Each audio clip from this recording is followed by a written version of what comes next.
Magandang hapon, narito na ang PIA News Cordillera. Sinisikap ng pamahalaan at mga kaukulang sektor na maging inklusibo ang panonood ng pelikula maging sa mga may kapansanan. Dahil dito ay nilunsad ang pagdaragdag ng audio description upang matunghayan din ng mga may kapansanan sa mata ang mundo ng pelikula. Narito ang ulat ni PIA intern Arnmarie de la Cruz. Ang Firefly ni Zig Dulay ay isang pelikulang nabigyan ng maraming parangal noong taong 2023. Napanood din ito ng maraming tao sa bansa at sa iba pang film festival sa mundo. Sa kauna-unahang pagkakataon sa Baguio City, nabigyan ng pagkakataon ang mga mayroong visual impairments na tuklasin ang kwento ng pelikula sa pamamagitan ng pagdagdag ng audio description. Ito ay sa ilalim ng Project Adam o Audio Description Awareness Movement. Ako ay parte or co-convener ng Project Adam or Audio Description Awareness Movement. Ito po ay kinocompose ng 14 blind organizations sa buong Pilipinas and kami pa ay nagsusulong ng magkaroon tayo ng inclusive media. So ako din po ang founder and convener ng Hiraya Collective for the Blind. Kami po ay nagfo-focus more on sa inclusive arts and leisure and recreation. So ayun po, ako ang project lead dito sa ating nationwide project, ang first Filipino audio description na mapapalabas sa mga sinehan. So talagang kami ay happy na ito ay iikot sa different parts of the Philippines, hindi lang sa Metro Manila, kundi nag-start na tayo sa ibang mga lugar kagaya ng Calamba, ng Legazpi at Davao. We're very very happy for the second leg dito po sa Baguio. At ngayon hindi lang ang mainstream audience ang mga kanood, kundi ito ay inclusive. So ang ating blind community ay makakanood at ma-enjoy ang itong kind of entertainment. Paano kayo maka-join sa mga ganitong initiatives or persons with disabilities? Meron po tayong mandate, ito ang RA 170. So lahat tayo sa gobyerno ay meron ng Persons with Disabilities Affairs Office. So ito ay mandato na ng gobyerno. So pwede kayong mag-tap sa PDAW office at meron din namang DSWD office at include ko na rin ang St. Louis University na pinopromote ang inclusive education. So isa ko sa mga nabiyayaan na maging part ng programa ng inclusive education. So open lahat ito sa public kasi gusto nga nating i-include yung mga kapatid nating with persons with disabilities na maka-enjoy ng ganitong exclusive cinema experience na first in the Philippines at Firefly pa. So si Firefly naman, ang director noon ay proud alumni namin sa UP Baguio, si Sir Zig Dulay. Ikinagalak ng Persons with Disability Affairs Office o PDAW ang pagkakataon na mangyari ang screening ng pelikula para sa mga taong may visual impairment.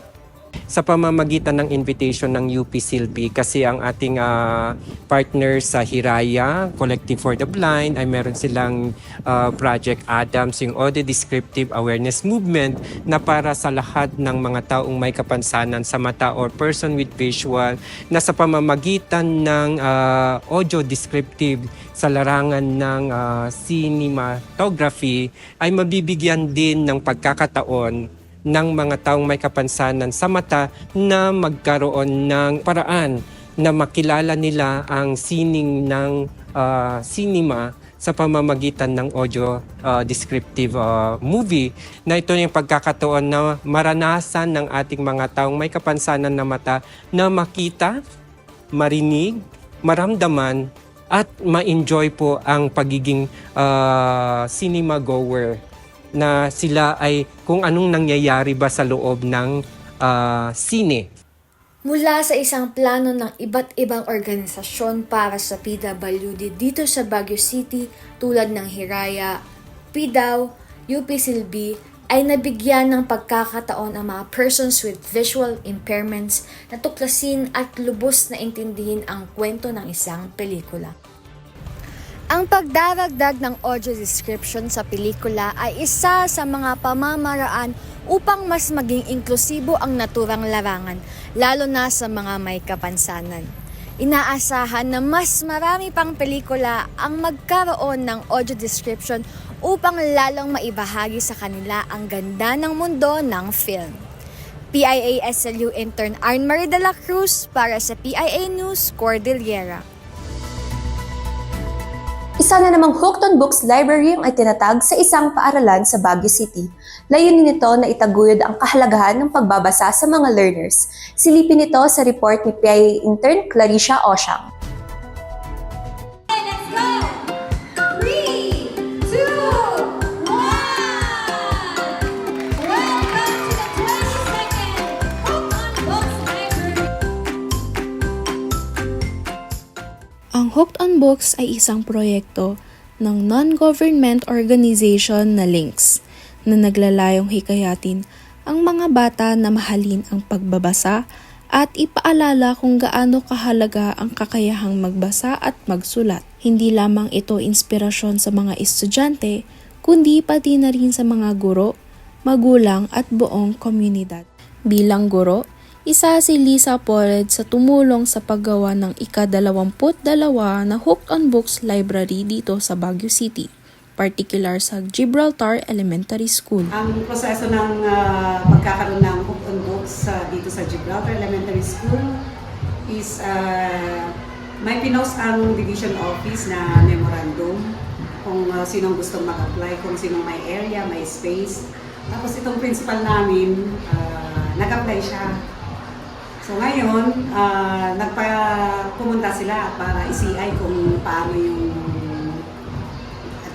itong kung saan kami maglalagay ng library. Eh, yung mini library namin doon, as in, maliit din lang. Ganitong space din siya, kaso, nasa, tawag doon, liblib, parang liblib na part ng school. So, sinamahan ni Ma'am Sara Garcia yung mga nag-CI, tapos pinakita nila ito. And this was used as a kindergarten classroom. Ngayon, nakita nila na mas maganda ditong ilagay itong Hooked on Books. Kaya, ora-orada na nag-transfer naman si Ma'am Mary Ann doon sa taas kung saan siya galing din. After na nakita nila na pwedeng itayo ang Hooked on Books dito, nag-order na si Ma'am na-approve na kami. Sinabi na niya na tanggalin na namin yung sink dyan, sink doon, para gawin na itong library hub na.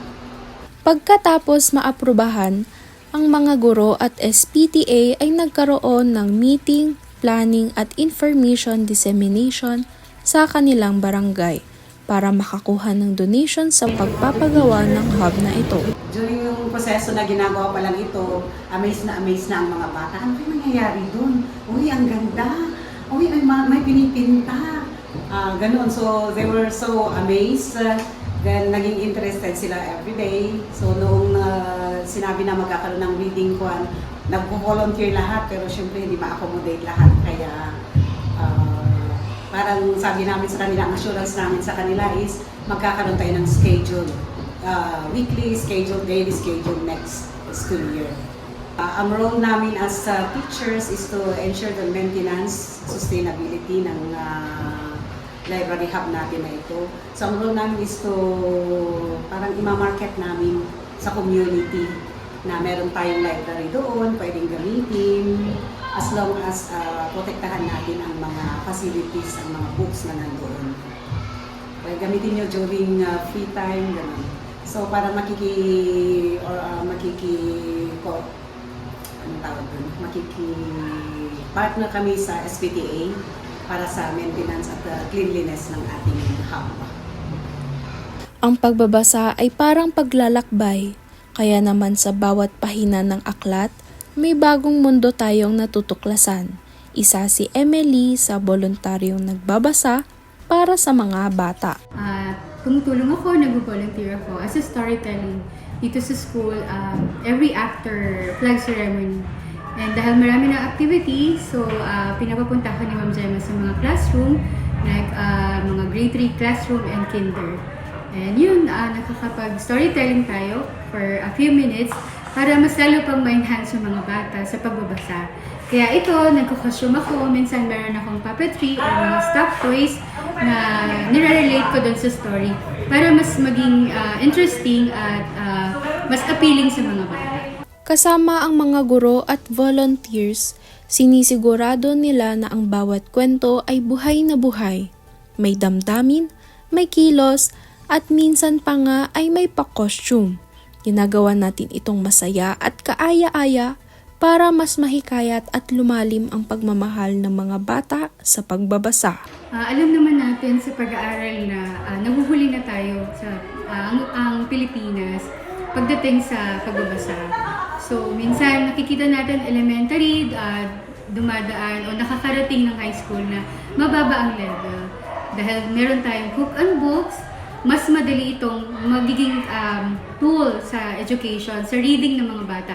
Mas ma-improve ang kanilang reading skills, ang vocabulary skills nila. At the same time, yung parent din magpa-participate para matulungan yung anak nila. And I think with this, mas lalong mag-improve yung literacy level natin. Dito sa Gibraltar Elementary School, isa sa mga pangunahing adhikain ay mapalakas ang kasanayan ng mga bata sa pagbabasa at pagbibilang. Kaya naman inilunsad ng principal ang isang reading program na tinatawag nating Project DAR, Driving Accuracies in Reading and Numeracy. Itong Hope on Books na ito ay napakalaking konsepto, napakalaking vision para sa mga mag-aaral na kung saan ay sila ang focus natin na ma-elevate yung kanilang literacy and reading and numeracy na hindi lang nakikita sa loob ng classroom, hindi lang nakikita sa community, pero nakikita na space talaga siya wherein they can really read and be hooked out of the gadgets na pwedeng maging ano sa kanila, pwedeng maging temptation sa kanila. So what we did here in Gibraltar Elementary School, unang-una pinaalam ko sa mga kasamahan dito sa Gibraltar, mga teachers, mga personnel na we have this Hook on Books and we are waiting kung mapipili tayo. And once we are chosen, we really have to agree kung ano po yung proseso na gagawin ng Hook on Books through the Links. So Links po kasi siya, Links program, Links Philippines. So after meeting the faculty, sinabi ko rin yung mga parte nila. So nag-agree kami na ito ang gagawin ng bawat isa. And after that, nakilink na rin po ako sa aming SPTAs. Inuna ko yung mga officials na kausapin, kahit one-on-one, formal and informal, tinatawag ko sila at pinapaalam. And then our GS alumni, yan, tinawag ko din yung mga officials, the SGCs, our school governing officials, and of course our very supportive barangay council through our punong barangay. And others na alam naming active supporters at reading din ang kanilang passion at para sa bata. Nais ng Gibraltar Elementary School na mapalalim pa ang epekto ng library sa mga bata. Kaya't sinikap nila na makipag-partner sa mga programang sumusuporta sa layunin ng mga guro, komunidad at barangay. Ang mabigyan ang mga mag-aaral ng mas makabuluhan at kapaki-pakinabang na karanasan sa pagbabasa. Yan ang number one na kailangang makita with this Hook on Books kasi makikita natin na nagkaroon ng pagbabago sa mga bata na instead na naglalaro lang sila ng gadgets, makikita natin na they will have a mindset, a change of mindset na kailangan nilang magbasa ng libro kasi magkakaroon tayo ng Hook on Book Savers savings book account wherein every good deed na gagawin nila ay bibigyan natin ng equivalent point na pagka nakaipon sila ng maraming points ay magkakaroon sila ng free merchandise. But then, pag medyo mali naman at hindi tama yung mga ginagawa nila, babawasan natin yung account nila. So, babantayan natin na may impact talaga yung Hook on Books. Ang layunin ng Hub Library ay magkaroon din ng mga workshop para sa mga guro, komunidad at mga barangay upang sila mismo ang maging katuwang sa pagpapanatili ng proyektong ito at sa paggabay sa mga bata sa kanilang pag-aaral. Parang ako na yung magsisilbing driver dito ng isang sasakyan. So, bilang driver, nakaplano kung saan pupunta, nakaplano kung anong gagawin on a daily basis, on an hour basis, on a monthly basis, at nakaplano kung sino ang magte-take part ng ganitong responsibility, at nakaplano rin lahat kung ano pa ang gagawin to sustain the project. Kailangan lahat kami 100% ang energy namin. But of course, as the lead driver of this one with the links personnel, ay magpapa-technical assistance din ako sa mga nauna nang nagkaroon ng hook on books, kasi Gibraltar Elementary School is the 22nd hub in the entire Philippines. So I could benchmark, maari ako magtanong sa kanila, maari ako mamasyal, and learning from each other is a great thing para masustain namin ito. Ang Gibraltar Elementary School ay patuloy sa pagsusulong ng kaalaman para sa mga bata. Layuning gawin ang mga library na isang espasyo kung saan nagsasama ang malikhaing pag-iisip at pagmamahal sa pagbabasa. Ito ang kanilang hangarin, na sama-samang isabuhay at ipalaganap ang kultura ng pagbabasa hindi lang sa loob ng paaralan, kundi sa buong komunidad. Dito sa ating Book on Books Library, bawat kwento ay may saysay, bawat bata ay may pagkakataong mangarap, at bawat salita ay may kapangyarihang hubugin ang kanilang kinabukasan. PIA-PSU Intern, Clarissa Oshang, para sa PIA News, Cordillera. Itinataguyod ng isang grupo ng kababaihan sa Baguio City ang vegetable chips. Iba't ibang sangay ng gobyerno, malaki ang naiambag sa paglago ng pangkabuhayan ng grupo. Si PIA Intern Arian Mangayabas para sa detalye. Masustansya at masarap na vegetable chips. Ito ang ipinagmamalaking produkto ng Apugan Santo Tomas Women's Organization. Gawa mula sa sariwang gulay, ang mga chips na ito ay isang mainam na alternatibo sa mga karaniwang merienda. Ang vegetable chips ay nilikha sa pangunguna ng masisipag na kababaihan ng Apugan Santo Tomas. Isang paraan upang mapakinabangan ang kanilang mga ani at magkaroon ng dagdag na kabuhayan para sa kanilang pamilya. Ang Apugan Santo Tomas Women's Organization ay nabuo noong 2010 sa tulong ng Overseas Workers Welfare Administration at Department of Trade and Industry. Nakitay up ngay uwa ti DTI nga ito ti livelihood. Iso nga day titiin pa seminar na kanyami idi day vegetable noodles making. Iso nga nagrugi kami ti vegetable noodles making hanggang sa na kwami day ito idea nga mabalin gayam nga agaramit kami ti vegetable chips.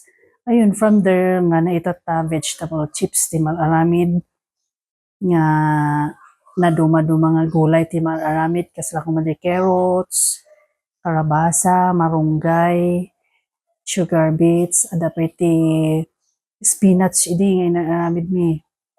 Members mi idi nagrugi kami is 28.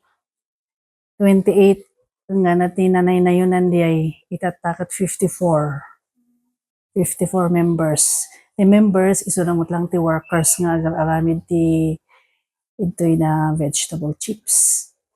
Ibinahagi naman ni Jocelyn ang proseso ng kanilang paggawa ng vegetable chips. Hinikayat din nito ang kanilang kapwa kababaihan upang magsimula ng kanilang livelihood programs. So the flow na katwa from grating or i-boil mi di ay natong to mixing the vegetables, the flour, egg and salt. Tapos to kneading from the kneading machine, and then slicing, and then frying. Deep frying di ay. Tapos from deep frying, cooling, packing, then sealing. when sa mga kabarangay at other barangays, encourage mi na kayo nga agbuo mo ti livelihood yun. Hanmat nga urayhan nga kasi nga vegetable chips, another basta livelihood kasi it really helps sa mga gastusin natin, ganon. Tapos tapno dati pagbisiyan tayo adi. Kasi dati livelihood mo kat mabali nga part-time or ano dati job mo kat mabali nga part-time mo. Aniya, malaki ang naitulong ng iba't ibang government at non-government organizations sa pagtataguyod ng kanilang kabuhayan sa pamamagitan ng trainings, seminars at kagamitan. Diyan agencies nga tumultulong kinyami like OWA, DTI, DA, DOST, DOLE. Dakil nga tulong dagi jay da nga seminars and trainings, kan dagi jay da grant nga machines and equipment nga ititid da non-government, agit nagititid ti Beneco, nagitid da adang iti nasulsulisit nga private sectors, then jay OWA, nagitid mo lang ti OWA ti tulong puso program ti OWA. Mabibili ang vegetable chips ng Apugan Santo Tomas Women's Organization sa mga lokal na pamilihan. Layunin ng organisasyon na mapalawak pa ang kanilang distribusyon upang mas maraming mamimili ang makatikim ng kanilang masarap at masustansyang produkto. Ang pagtangkilik ng vegetable chips ay hindi lamang para sa kalusugan, kundi para din upang masuportahan ang kabuhayan ng mga kababaihan ng Apugan Santo Tomas, Baguio City tungo sa pag-unlad ng kanilang komunidad. PIA BSU intern Arian Mangayabas para sa PIA News Cordillera. Sa pamamasyal sa mga lugar ay hindi inaalis ang pagkuha ng mga larawan bilang alaala. Noong hindi pa uso ang makabagong teknolohiya, may mga photographers na siyang kumukuha ng larawan ng mga bumibisita sa Baguio. Kumusta na kaya sila? Alamin sa report ni PIA intern Trisha Rain Batoon. Dito sa parke ng Baguio, kadalasang makikita ang mga photographer na ito. Noong hindi pa uso ang digital camera at mobile phones, sila ang tinatangkilik ng mga lokal at mga bisita para magpakuha ng larawan bilang remembrance sa pagpasyal nila dito sa mga parke. Sa pag-usbong ng makabagong teknolohiya, nabago ang larawan ng kanilang hanap buhay. Maganda daw noon, piso lang isang shot. Mura pa pero mahalaga. Medyo mahina ngayon kasi walang masyadong bisita. Bina ng kwan tulad ngayon, wala na. Kung wala yung attire namin dyan, wala na. Wala na kaming kita. Lumipas man ng ilang dekada, nanatili pa rin sila sa kanilang propesyon kung saan nasaksihan nila ang pagbabago ng panahon. Para din po makatulong sa mga local na photographer. Para at least yung mabuhay pa rin po yung kultura ng nila. Para po kasi siya, parang mas feel mo na nasa Baguio kapag sila yung kumuha. Tsaka yung kahit paano po yung effort po nila sa susut po namin, sa kumbaga mas feel po namin yung sa lugar po na dito po kinuha yun. Tsaka yung memories po ng pag nakita namin na nakadevelop doon, parang mas iba na, ito yung sa Baguio na nagbakasyon tayo ulit doon. Yun po. Yun sa akin naman po, para talagang iba talaga pag talaga sa mga photographer po na sinauna kasi parang yung feel ng tawa mo para talagang i-express mo tapos natuturuan nila kami din paano talaga ang tamang posting yun. Bagamat may mga hamon, patuloy ang pagkilos at pagkilala sa kanilang ambag sa kultura, kasaysayan at turismo ng Baguio.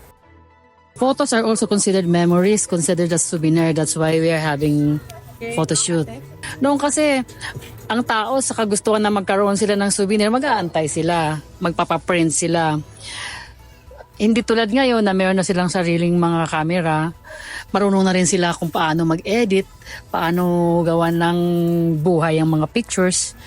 Kaya hindi ganun ka in demand tulad ng araw. Noong araw nga, nandun pa tayo sa ilang days pa ang develop, di ba? Pero ngayon kasi instant na. Mahina talaga kung ikukumpara mo sa nakaraan. Pero, sorry, pero nasa diskarte mo na lang kasi yun. Hanapan mo siya ng pagkakaiba. At saka yung suggested selling kung bakit kailangan nilang kunin. Di ba? Kasi kung sarili mo ang camera mo, basta kuha ka lang ng kuha. Sa amin kasi, ika-capture natin yung sinasabing memories nila at saka yung love. Ang ating mga photographer sa parke ay naghahanap buhay ng marangal. Sa bawat click ng kanilang camera, isang alaala ang nabuo at isang kwento ang kanilang babalikan dito sa Baguio. PIA SLU intern Trisha Rain Batoon para sa PIA News, Cordillera. Atin naman kilalanin ang isa sa mga local artist ng Itogon, Benguet na nasa likod ng mga natatanging obra. Narito ang ulat ni PIA intern Gemma Danang. Sa gitna ng makukulay at modernong sining, isang kakaibang medium ang unti-unting kumukuha ng atensyon ng marami. Ito ay ang wire sculpture at painting. Ito si Michelle Camolo mula sa Barangay Tuding, Itogon, Benguet. Isang dating OFW na nagpapamalas ng talento at determinasyon sa pamamagitan nito. Isang sining na hindi pintura o lapis ang gamit kundi wire. Actually, I started in 2019 doing jewelries. So, small things muna, small jewelries. Tapos, nung pandemic, nag-start ako ng sculptures. Nung una, may nakita lang akong jewelry sa Assumption. Dumadaan ako dun, tapos may nakita akong jewelry. Gustong-gusto ko yun, pero mahal eh. So, naisip ko, siguro kaya akong gumawa ng ganun. So, dumiretso ako sa shop, bumili ako ng copper wires. So, nag-start ako ng jewelry, tapos maganda yung feedback. Hanggang noon nga naging sculptures nung pandemic. Yun. Tapos, isa pa kasi I was very stressed. I was in the middle of something because we just came back from China during that time in 2019. So, I needed diversion. So, yun, parang nag-start ako ng ribbons and then yun na, hanggang naging jewelries, tapos sculptures, tapos wire paintings, ganun. Sa halip na malugmok na hindi ito kayang mabili, ginamit niya ang inspirasyon upang matutong bumuo ng wire art. Nagsimula siya sa simpleng forma, mga ribbon, bulaklak, hayop at mukha. Hanggang sa unti-unti na ipagsama niya ang wire at pintura para makabuo ng mas detalyado at masining na wire sculpture at painting. Hatid ko ng mga bata sa school, dumaan ako ng Assumption, may nakita akong wire jewelries, necklace and earrings.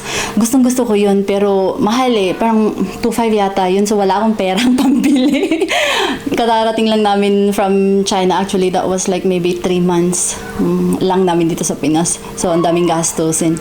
So nakita ko yun, na-inspire ako, ang ganda, nagandahan ako, so dumiretso ako sa shop, bumili ng copper wires, and then when I went home, I did small things muna. Tinry ko. Tapos, pinost ko sa Facebook, maganda yung feedback nila. So, naisip ko, ay, pwede. Pwede akong gumawa. Baka pwede pang pagkakitaan, ganun. So, may mga nag-orders na kaagad sa jewelries. First post ko pa lang. So, yun. Na-inspire ako and I went on from then. Ang dami kasing na wires dyan. Kasi yung mga yung kapatid ko, tapos yung tatay ko, nasa construction sila. So, ang daming mga wires dyan. So, iniisip ko, ano bang gagawin ko dito? So, that was pandemic. So, naisip ko, siguro kaya kong gumawa ng mas malaki sa jewelries. Yun. Siyempre, intry ko, tapos, madaming magagandang feedback. So, yun, tinuloy-tuloy ko na. Ang kanyang mga gawa ay bunga ng tiyaga at pasensya. Ilang oras, minsan araw ang kailangan para sa isang piraso. Pero kapalit nito ang pagkilala mula sa mga bumibili at lokal na art enthusiasts na nakakakita ng kakaibang lalim at kwento ng kanyang bawat likha. Siguro everyday life. One is siguro yung my culture and tradition because I am a Igorota. Kaya nakikita nyo pati mga kulay nila. Mga kulay nila is yes, from my culture. Tapos yung mga aluminum wires gaya nito. I love music. So minsan, music kaya. Mga guitars, mga ganyan. Tapos yung mga ganito, syempre parang life experiences. Sometimes you are down like that. So, it depends po sa feeling. Kung masaya ako, parang yung mga ginagawa ko din is masaya din. Oh, so kagaya nun, parang minsan mga life experience ko, ganun. Yun. Yeah, well, nung una, syempre maliliit lang jewelries, di ba? Tapos ngayon sculptures na, mga pangbahay na, pang decorations. So, sa awa ng Diyos, meron namang nag-orders. So, my biggest installation so far is the Botanical Garden Christmas Metamorphosis in 2023. Yun, so that was my biggest project. That was the biggest break I ever had. And now, sa ngayon, naghihintay pa lang ng mga mag-orders. Tulad ng ibang artist, ang kanyang mga obra ay produkto ng pagod, dedikasyon at pagmamahal. Hindi niya kailanman isinantabi ang papel niya bilang isang ina. Pinatunayan niyang posible pa ring magtagumpay bilang artist. Nung first pa lang na nag-i-start ako, yung horse. Yung face ng horse. Yun, kasi may nag-order eh. So, kailangan ko talagang gawin yun.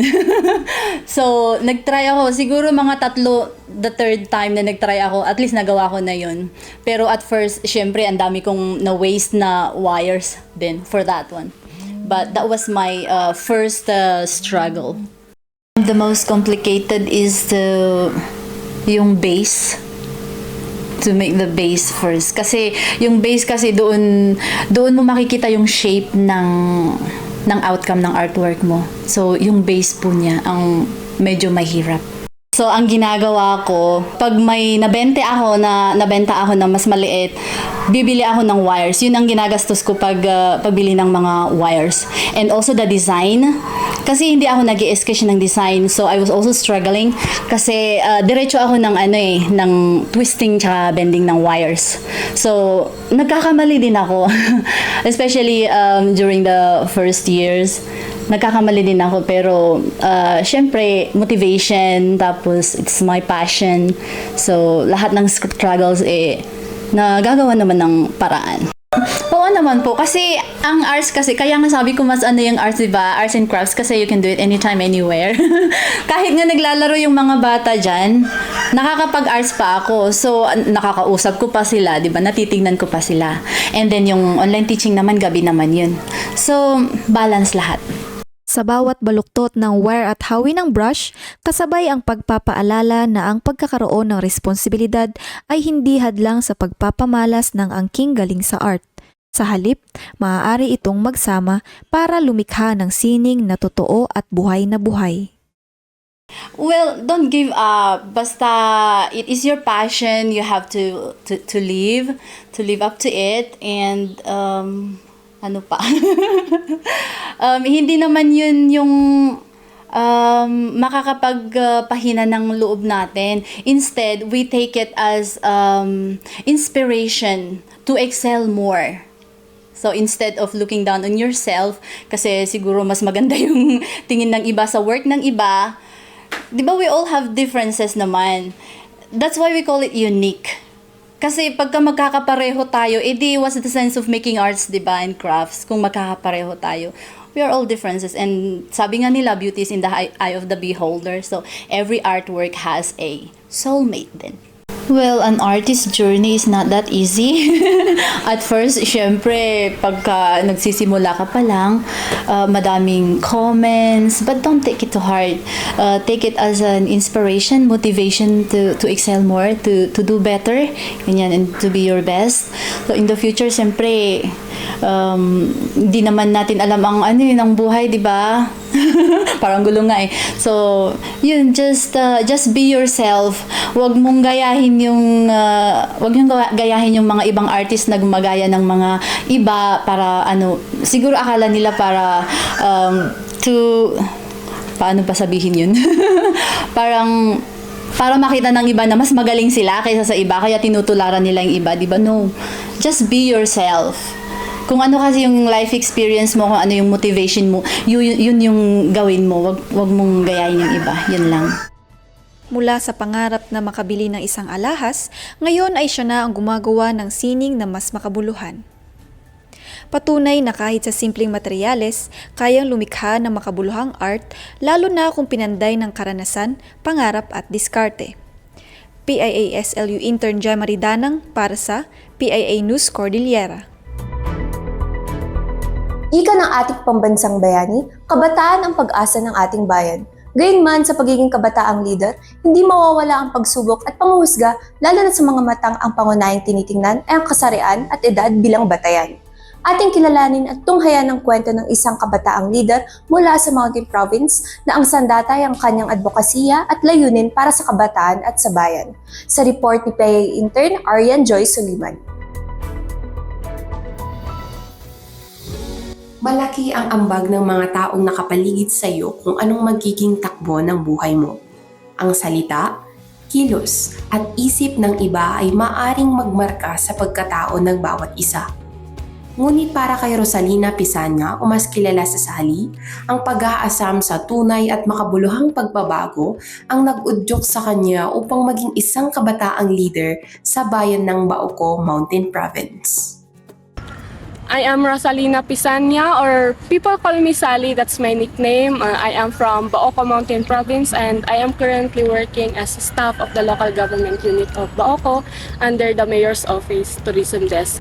Ang pagtingin sa edad, kasarian at pinanggalingan bilang batayan ay ilan sa mga naging matinding pagsubok na kinaharap ni Sally sa pag-abot ng kanyang mithiin. Pero ito rin ang mga naging dahilan upang kanyang ipagpatuloy ang advokasya at layunin para sa ikabubuti at ikauunlad ng mga kapwa niya kabataan. My journey as a youth leader started po when I have engagement with local leaders in our community.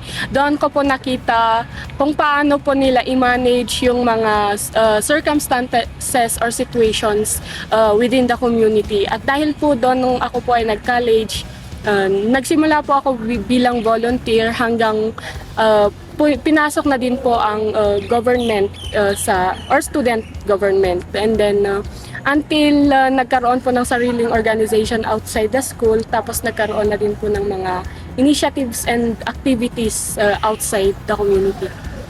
Sa ngayon po, I am currently the regional head of Cordillera Administrative Region po sa Balag Diwan North Luzon Youth Leaders Network. It is a coalition po of all youth leaders within North Luzon, and we have main goal of youth empowerment and youth development. Ayan, isa po sa mga naging programs namin, of course through the guidance of our mentors from YouthLED and PHLEAD, ay ang voters education po. Dito po sa North Luzon, nagkaroon po kami ng different voters empowerment sessions in Pangasinan, in Cordillera, and in Ilocos region. We aim to introduce or empower the youth on democratic processes and active participation to the upcoming elections. Isa talaga sa pinaka-challenge ay yung age. Konti lang yung naniniwala sa youth ngayon. Para sasabihin na na-influence lang by social media, na-influence lang dahil sa mga napapanood natin sa mga TV, ganun. Pero actually, yung mga napapanood namin sa TV, yung mga napapanood namin sa social media, parang yun na din yung naging drive or nag-urge sa amin to have an initiative para somewhat maging part ng mga issue na yon. Sabi nga ni Jose Rizal, ang kabataan ang pag-asa ng bayan dahil nga kami yung may energy, ang mga youth ang may energy na pwedeng gumawa ng action towards issues or matters na nagko-concern sa ating society. Sa puso ng bawat kabataang leader, mahalaga ang boses at aksyon ng bawat kabataan na may pakialam sa issue ng ating lipunan. Hindi batayan kung gaano karami o kalaki ang ambag. Ang mahalaga, ang puso sa serbisyo at ang paglilingkod sa bayan. To all young women out there who dream of becoming future leaders, believe in your voice and never underestimate your potential. Leadership isn't about being the loudest in the room. It is about having the courage to stand up for what's right and the heart to serve others. There will be challenges along the way, and sometimes people might doubt you just because you're young and you are a woman. But don't let that stop you. Use it as a fuel to push forward. Surround yourself with people who uplift you and keep learning. Most importantly, stay true to your values. The world needs more women and youth who lead with strength, compassion, and purpose. And that could be you.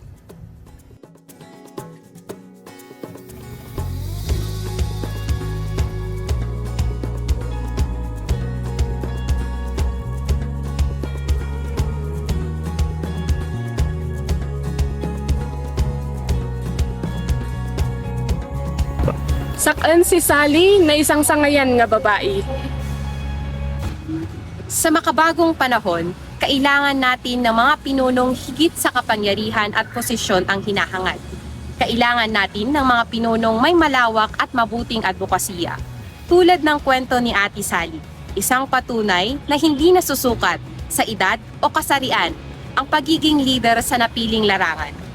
PIA DIMSO Intern Arian Joy Soliman para sa PIA News, Cordillera. Bawat kultura at tradisyon may kwentong taglay. Ilan sa mga tradisyong nananatiling buhay sa lalawigan ng Benguet ay ang Kanyaw. Bakit nga ba ito isinasagawa? Alamin sa ulat ni PIA Intern Arian Mangayabas.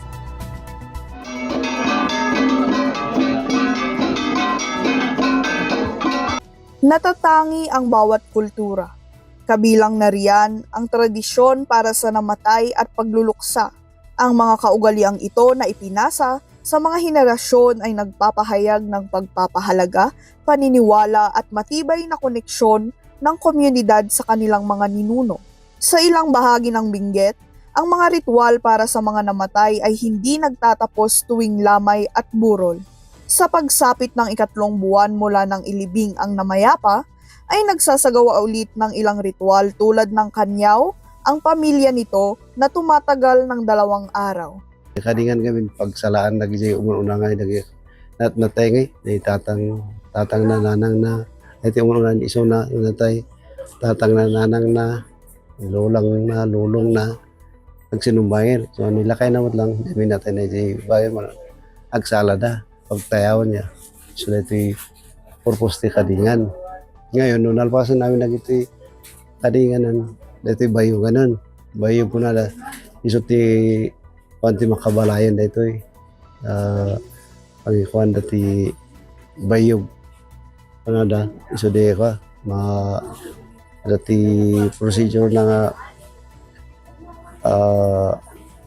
ma'am nagiti mairuruar nga ka agsala dati makabalay ada nga iti diferensya nga to kam na si ito mo di magkansa na umuno na dyan lalaki rumor irorda sa tumunog sa dyan babae manan tapos mabayog na nga pari nga kasakasal dyan ulo ti makabalay lagi dyan so dati procedure ti salan na dyan ito nalpas dyan ito yun, second day, so na ito nantulo, no? So kanay kami na ito, nantulos bilig, hay bilig. So na ito hinalatat ang ako, na takong babae nga baboy. So na ito naiaramin mo ng tatang second day. So na ito, amanon nga ulas, jadi konti kamuti nga slice. Lagi jadi pana dagiti pa series ti procedure ti nagtalo nantos bilis ay konanda. Do kan kanay nan tulo siya na. Tapos then nalpasan ni nan tulo siya nan na ay ano kala na. Pudan ko na di. So, ito matok-tokan ka ng dasa. Jadi, di mo unakot, kukuha na di pa, dati bal-ibal-iw na, tatanga, awan na sila lakayan ka, bal-bal-iw. So, dati kasi lang nakamati ka na ako. So, dati yun, last nga baboy. So, tinaalam aming nga baboy ko, 7. Matapos maisagawa ang mga ritual na ito, isinusunod naman ang ngilin. Ang ngilin ay isang mahalagang konsepto ng mga tradisyon na tumatagal ng 3 araw hanggang 1 linggo, kung saan ipinagbabawal ang ilang gawain at paglabas ng naulilang pamilya bilang pagpapakita ng paggalang sa namayapa at alinsunod sa habilin ng mambunong. Tapno ka, makatulog dito yung dito yung makabalay. Tulungan na tapno masinsuda mo, tapno manay na yun ang dagi si urnong na basta Jengod, ibilbili nga ingilin na tam no hanga basta-basta ka. Tada ito nga anya ko hanga basta-basta ka arabi dun. Sila makatulong mo lang di makabalay ka pa. At pa kagut at swerte di negosyo na nawagar-gar din. Makatulong ta ijo ito di ilolo alumot ti agbunong na kasi. Di magbagana di kararag na ka. May iba't ibang layunin ang kanyaw, kabilang narito ang pagluluksa. Ito ay nagpapakita ng mayaman na kultura at espiritual na paniniwala ng komunidad. Ang mga tradisyong ito ay isang mahalagang bahagi ng kultural na pagkakakilanlan ng mga komunidad na dapat lamang pahalagahan at igalang. PIA BSU intern Arian Mangayabas para sa PIA News Cordillera. Yan lamang ang ilan sa mga balitang ating nakalap ngayong linggo. Para sa iba pang news updates, i-follow kami sa aming Facebook, Philippine Information Agency Cordillera Administrative Region at sa X app sa PIA_Cordillera. Mag-subscribe din sa aming TikTok, Spotify at YouTube channel na PIA Cordillera. Ako po si Chelsea Mas na Imbaga Malim.